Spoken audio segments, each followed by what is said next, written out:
Halo adik-adik, jumpa lagi dengan Kak Moloy di channel Math TV. Di video kali ini kakak ingin menjelaskan tentang fungsi naik dan fungsi turun. Ada dua soal, yang satu kakak akan jelaskan dan yang satu untuk adik-adik latihan. Nanti di deskripsi juga ada kunci jawabannya untuk adik-adik cocokin. Oke, jangan lupa di subscribe, like, komen, dan share ke teman-teman yang lain. Oke, selamat menyaksikan. Ya, ini dua soal yang akan kita pelajari ya. Yang warna merah ini yang akan kakak bahas, dan yang warna kuning yang akan adik-adik coba kerjakan sendiri ya. Seperti kakak bilang tadi di deskripsi ada kunci jawabannya ya. Jadi adik-adik bisa cocokin nanti setelah adik-adik selesai mengerjakan yang kuning ini. Kakak akan bahas yang warna merah. Oke, langsung saja kita lihat pembahasannya. Oke, di depan kita sudah ada soal ya. Fungsi kita akan menyelesaikan soal ini. Pada interval dari min 1 sampai 4, maka grafik ini akan, apakah dia selalu naik, selalu turun, naik kemudian turun, turun kemudian naik, naik kemudian turun, kemudian naik. Kita akan coba ya menjawabnya. Caranya, yang pertama kamu harus tahu kalau kurvanya ini seperti ini nih, yang warna hijau nih, warna hijau. Nah, berarti dari sini ke sini ini dia turun ya. Kita membacanya dari kiri ke kanan, dari arah kiri ke kanan. Nah, dia turun nih, dia turun. Nah, dari sini ke sini dia kembali naik lagi. Nah, kalau kita lihat nih, kalau ada garis yang menyinggung di kurva yang pas dia turun, maka garis singgung ini kemiringannya bernilai negatif. Kalau pas dia menyinggungnya di kurva pas dia naik, maka kemiringan garis singgung ini positif ya. Ini negatif, ini positif. Nah, intinya kalau garisnya seperti ini nih, garis singgungnya ini berarti kemiringannya bernilai negatif. Tapi kalau dia naik seperti ini nih, garis singgungnya nih, garis singgungnya dari kiri ke kanan dia makin naik, dari kiri ke kanan dia makin naik. Nah, berarti kemiringan garisnya bernilai positif ya. Kalau dia turun bernilai negatif. Nah, kita tahu bahwa M ini, kemiringan garis singgung ini, itu sama dengan turunan kurva ya. Jadi kita bisa simpulkan bahwa kalau turunan kurvanya itu kurang dari 0 atau turunan kurvanya itu negatif, maka fungsi itu turun. Kalau turunan kurvanya ini lebih besar dari 0, maka fungsi itu naik ya. Oke, berarti langkah pertama kita harus cari turunan kurvanya. Langsung saja kita turunkan ini ya. X pangkat 3, sepertiga X pangkat 3 turunannya ya, tinggal pangkatnya dikali depannya ya. 3 dikali sepertiga jadi 1. Nah, terus pangkatnya dikurang 1, jadi ini jadi X pangkat 2. Nah, seperti ini ya.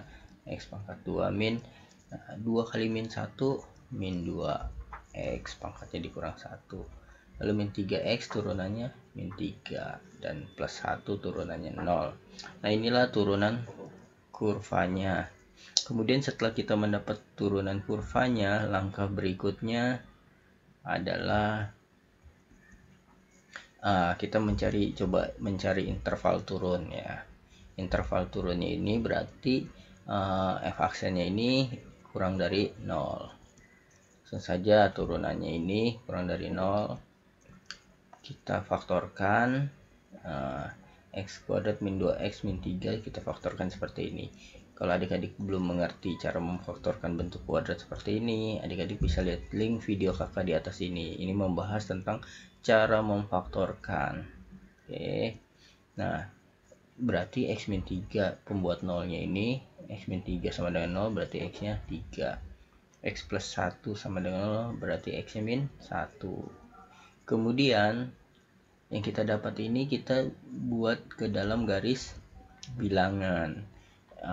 X yang kita dapat min 1 sama 3. Nah, ini bulatnya kosong begini, ini karena tandanya tidak ada sama dengannya ya, hanya kurang dari. Nah, terus positif negatif. Positif ini dapat dari mana? Dapat dari sini adik-adik. Kita coba dari min 1 sampai 3. Di sini ada angka berapa di antara min 1 sama 3?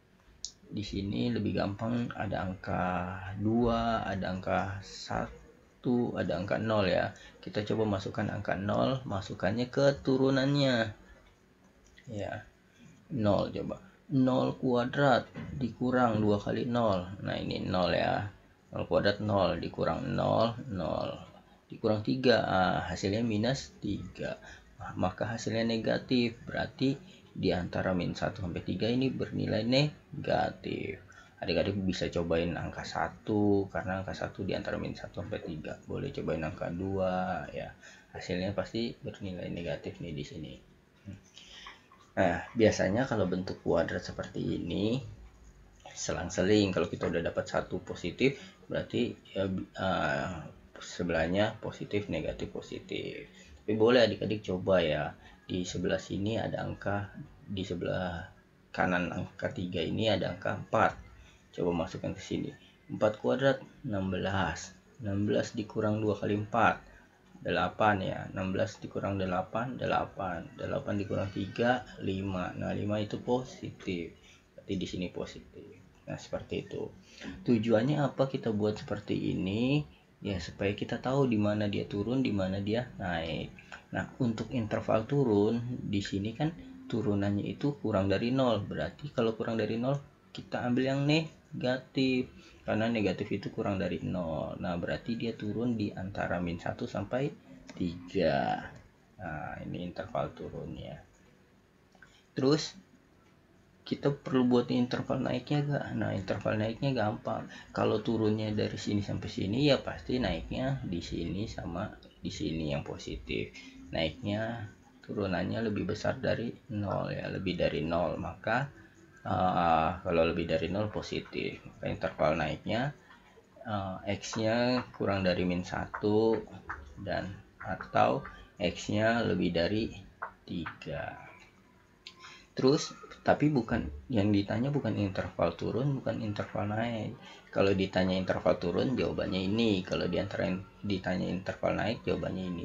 Tapi yang ditanya pada interval ini nih, min 1 sampai 4. Berarti kita perlu buat lagi nih di antara min 1 sampai 4. Kita lihat dari min 1 sampai 3 dia negatif, berarti dia turun. Ya. Kemudian dari 3 ke sana dia positif nih, lebih besar dari 0 nih. Berarti dia naik. Berarti di antara min 1 sampai 4 ya turun, terus kemudian naik. Berarti jawabannya adalah D, seperti ini. Oke, semoga video ini bermanfaat untuk kamu. Jangan lupa coba kerjakan latihannya, dan subscribe video kakak dan share ke teman-teman yang lain. Sampai jumpa di video kakak berikutnya. Dadah.